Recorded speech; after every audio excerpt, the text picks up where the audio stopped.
Welcome to the Aquest Podcast, conversations about regs, funds, and governance with your host, Daniel Lawler. Hello and welcome to the Aquest Podcast, the easy listening funds industry podcast. In this episode, I'm delighted to be joined by Lorena Dunne as co-host, who is a partner at William Fry and is involved in 100 Women in Finance. And we chat about diversity and about the role of women in the financial services industry and the promotion of women so that we see more diversity, particularly at board level. So let's start with, can you introduce yourself, Lorena? Yeah. Just tell us a little bit about yourself. For sure. So my name's Lorena Dunne and I'm a partner in the Asset Management and Investment Funds Department in William Fry. I guess it might be useful to explain how I got here a little bit. So I started out with Fry's in 2007 as a trainee, and when it came to about my fourth rotation as a trainee, I tried my hand at funds, so qualified there in 2010, and I guess you could say the rest is history. A good time to choose the funds industry, given that it continued to employ even through the financial crisis and what have you. Exactly, so yeah. Could be worse. Exactly, we were kept busy even then, so good. There certainly was, back then, certainly was sort of a mystery, not a mystery around funds, but certainly a lot of a sense that people knew it was there on the ninth floor, but didn't really know what they did and weren't that pushed to find out. Whereas I think it's probably maybe more of an enticing career path than it used to be. I think that's totally a little bit gone. Plus the fact that they kept employing during the crisis, people can see it's a really solid industry. It's a big success story it is. As an industry, and we obviously benefited largely from that. But in fact, I go so far as to say it's quite a popular department to be in nowadays. We're happy to say. I think there are any number of reasons for that, but certainly one of them would have to be that sense that it is such a successful industry. It did manage to keep going through a crisis time, and as well, and I think we'll probably touch on this a bit more later, but it's a global industry, and people see the opportunity in it. There are a lot of places you can go, and there are a lot of ways to take the experience that you gain in the funds industry forward with you. So it's a good spot to be. Yeah, I think one of the challenges with people newer to the industry is in terms of getting them up the learning curve, because there's a lot of jargon, there's a lot of form filling, and if you can get them through that barrier, absolutely, and get them to see a little bit broader, the interesting things and the innovation and the problem solving and the opportunities, which is exactly how Aquest approaches its training. So they'll plug in there. But tell us, you went from trainee and you're now a partner. I am now a partner, yes. So I suppose, what can I tell you about that? I got through the jargon. You need people to take you through that, I think. It's a very technical area, so that was the first thing that hit me when I joined. It was very document intensive, and I think, as you alluded to there, it can be a little bit difficult because of that to see the broader picture and where funds really fit into the grand scheme of things. And that's something that I suppose we're very keen now to focus on when it comes to new joiners, and all the way up through their career paths is to keep a finger on the pulse of where funds fits more generally.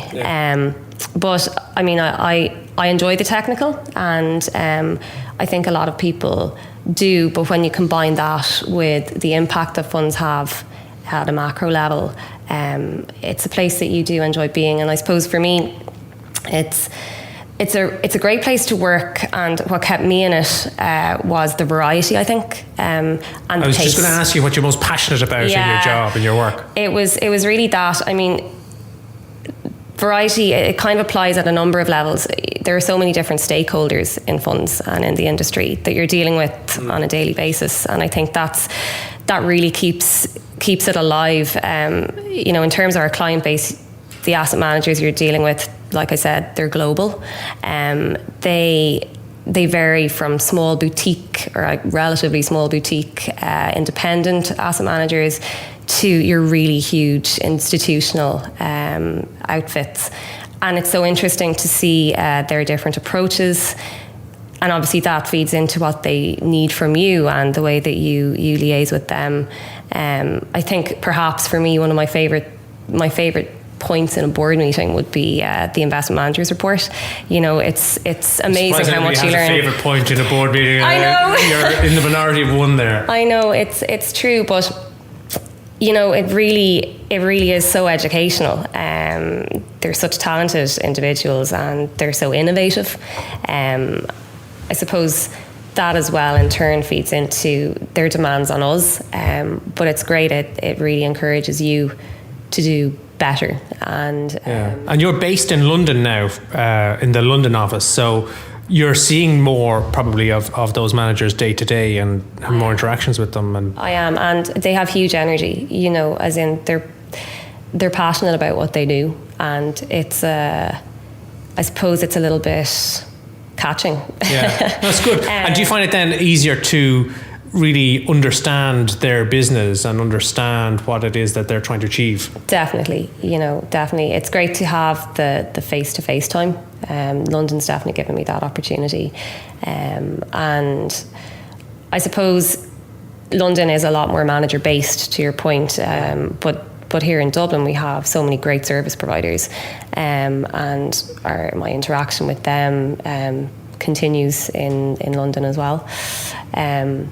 But, in terms of the scope of people you're dealing with, I think it's really interesting. It's interesting as well to see what investors want, and you really gather that from the investment managers. It's great to get a sense of how, I suppose, the macroeconomy impacts on them. They're really at the forefront. And that's interesting, because I think we're a little bit, as a service provider community here, we don't have many of the investment managers, and we don't have many of the investors, and with my regulator head on, ultimately it's the investors that are the ones that matter. So it's interesting to get that bit closer to them and just get a better understanding of what it is that drives investors, that ultimately drives investment managers to try and satisfy.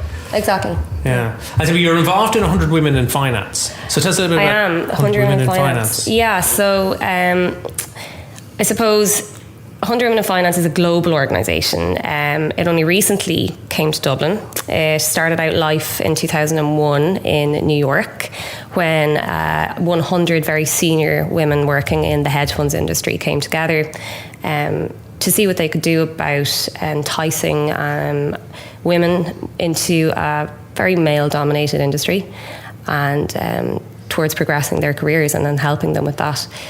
That organisation in the interim has grown to a number of 15,000 plus members globally in 22 locations.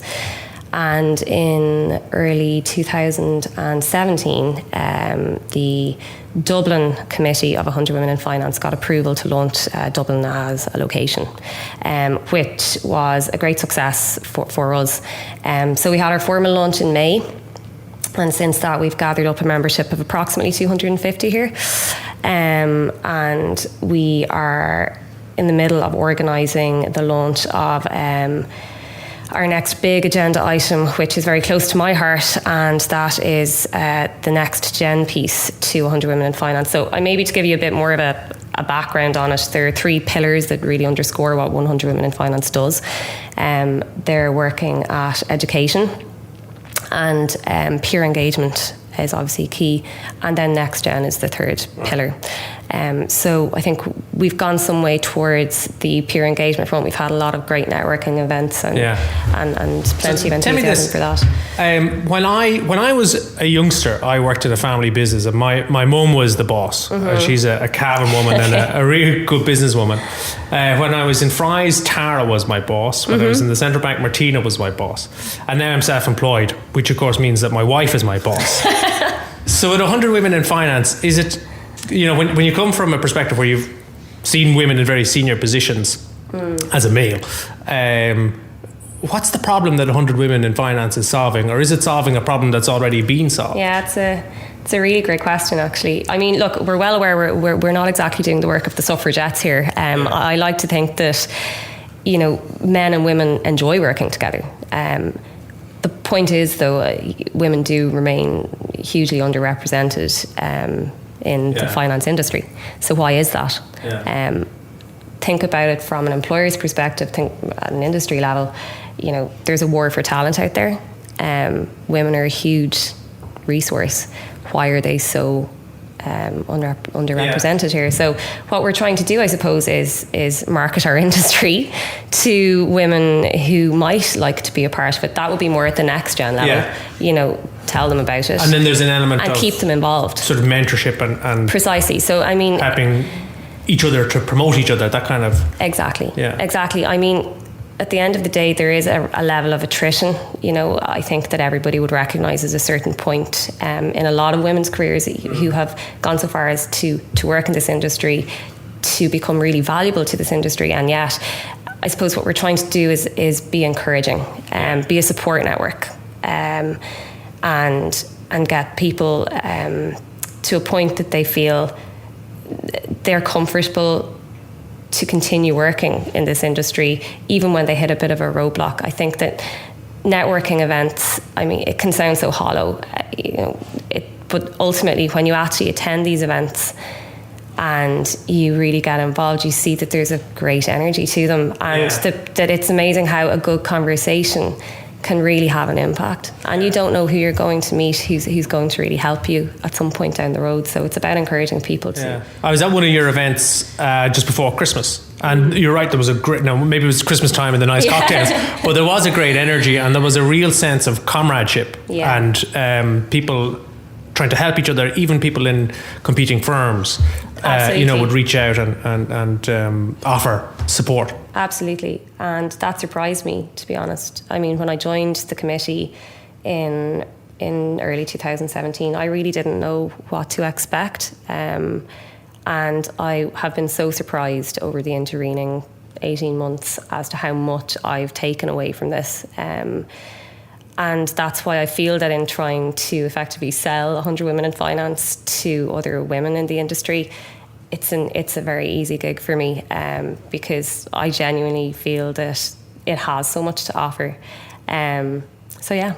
Yeah, good. Like, I can see it. Like, as a male, I'm a little bit. I suppose maybe oblivious is the word to the need for female role models for females. Yeah, but sure. I can see it with my own kids. I have two girls who are only sort of 8 and 9, and I can see how they gravitate towards female role models. You know, whether it's books about rebel women and this kind of stuff. And it's opened my eyes that that sort of association and that looking up to role models. So I can see how. Having that in a professional environment is going to be helpful. Definitely works. But I should point out that it isn't just for women. You know, at the end of the day, you can't really progress change from the outside. You need buy-in from everybody involved. And I think we're very keen for men to attend the events. We're very keen for men to get involved. I fully appreciate why, a name like 100 Women in Finance might put men off getting involved. But at the end of the day, you know, we need their support, and we're all in this together. I think it's for the betterment of the industry generally. Any industry, any conversation really benefits from a lot of different viewpoints and absolutely. And diversity is a huge topic. It's one that the regulator here is pursuing. You've probably seen the report in March where they talked about they looked at their fitness and probity figures for applications for people coming through to get cleared. And I think the split at senior levels was 22-78, something like that. So still, and hadn't changed. So still very male dominated, but hadn't changed in the last 3 years, which was a bit of a surprise. Is it? Or maybe it wasn't. It is surprising. I'm actually reading Helena Morrissey's book at the moment. Helena, as you probably know, founded the 30% Club. Yeah. And it's called A Good Time to Be a Girl. And she speaks a lot about this particular issue. Obviously, the 30% Club is geared towards board memberships and increasing the really senior levels of female participation. But at the same time, things have come such a long way since 2008 when she started looking at the numbers on boards in the UK. I mean, to say, I suppose 22%, yes, we'd like to get a bit further than that. But you compare that to where things were, even as recently as 10 years ago, I mean, a huge amount of work has been done. I can't speak to why things might have sort of levelled off over the last 3 years, and it's an interesting point. But I think, if anything, it underscores the point that that organisations like 100 Women in Finance, they remain relevant. Well, you look back to, and the regulator noted it in their report about the Nyberg report and the Hohenhund report as well. So there were 2 reports produced about the crisis here in Ireland, and both pointed towards groupthink and just too many people thinking the same thing or agreeing with each other, and you didn't have that challenge. Absolutely. And diversity brings that. And Helena's book actually speaks about groupthink and a lot of the research that went on behind, or the problems that arise out of that. So it's an interesting read.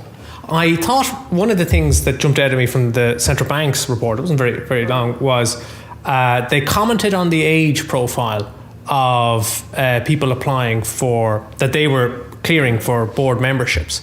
Now, I suppose when they designed the fitness and probity regime and the individual questionnaire, they probably didn't do it with having this survey in mind, where they were going to look at diversity. So they've limited factors that they can look at. But one of them was age, and they seem to, well, reading between the lines, they seem to be a bit disappointed that there weren't more people of a younger age going forward for board memberships. I thought that was interesting, because obviously you think when it comes to board membership, one of the important things is experience and expertise. But maybe there comes a point where you sacrifice a bit of experience to take somebody who's younger, and you'll say, well, we know you don't have as much experience, but you're bringing something else to the party. And so you actually look to deliberately bring younger people onto the board and mix them up with people who have more experience. Absolutely.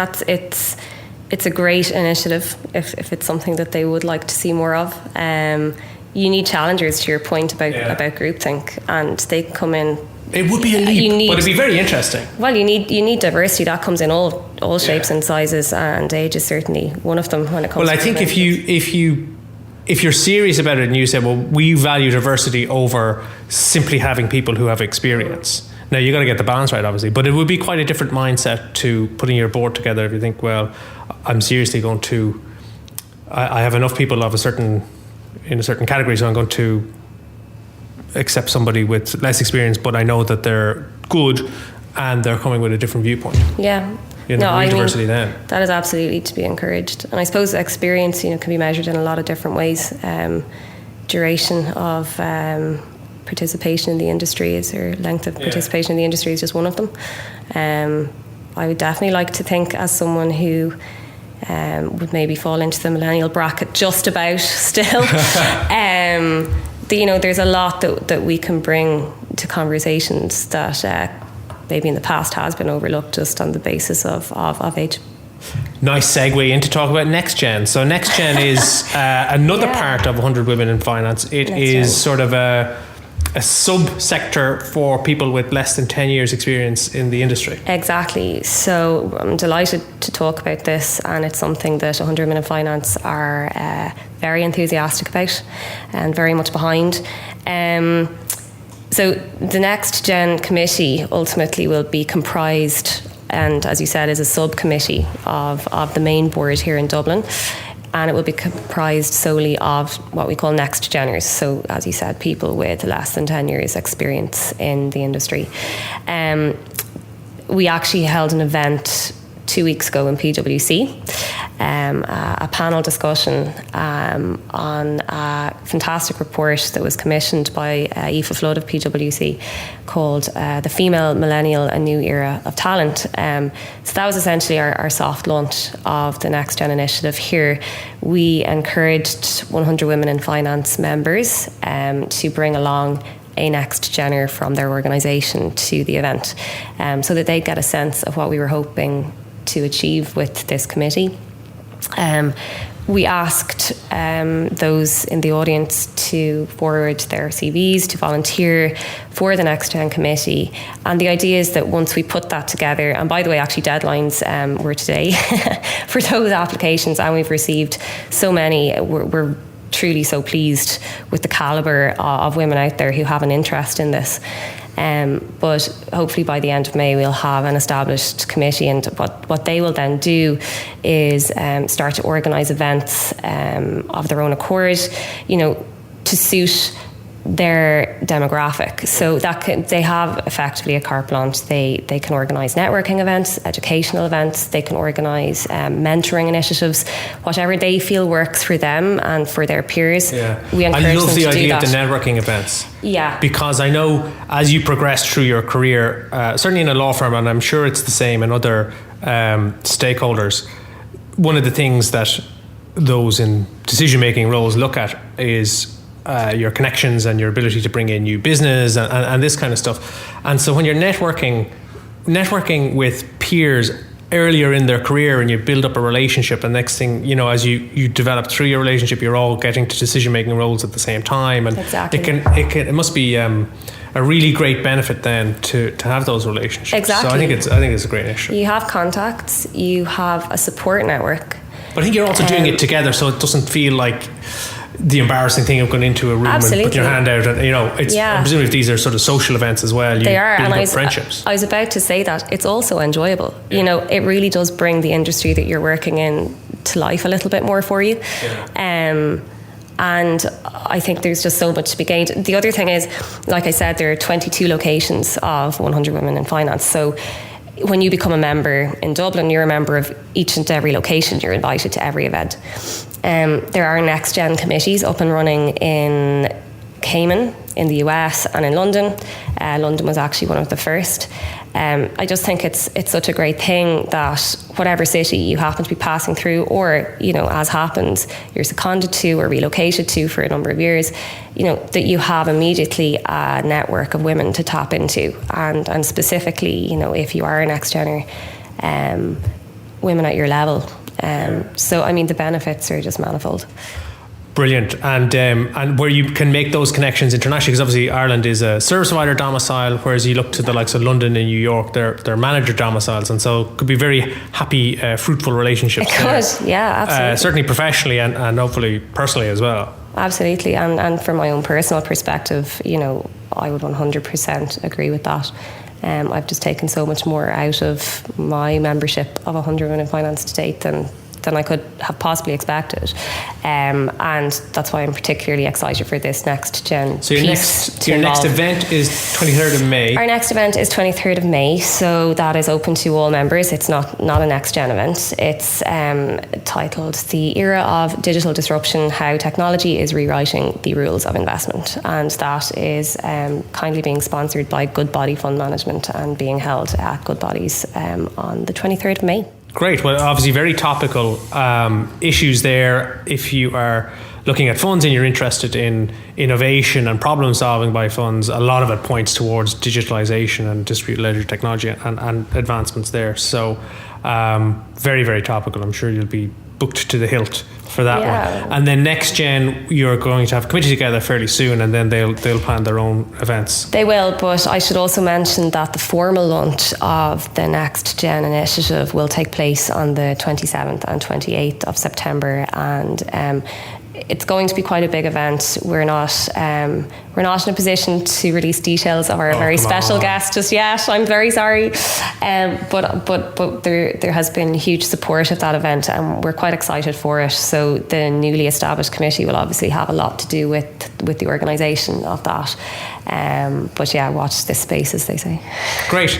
Well, let's wrap it up there. I just want to thank you very much for your time, and good luck with both your own career and your role in London, and especially with 100 Women in Finance and the Next Gen initiatives. They're terrific initiatives, and let's see lots more diversity and more diverse boards and less groupthink. And thank you for joining us. Thanks so much, Danny.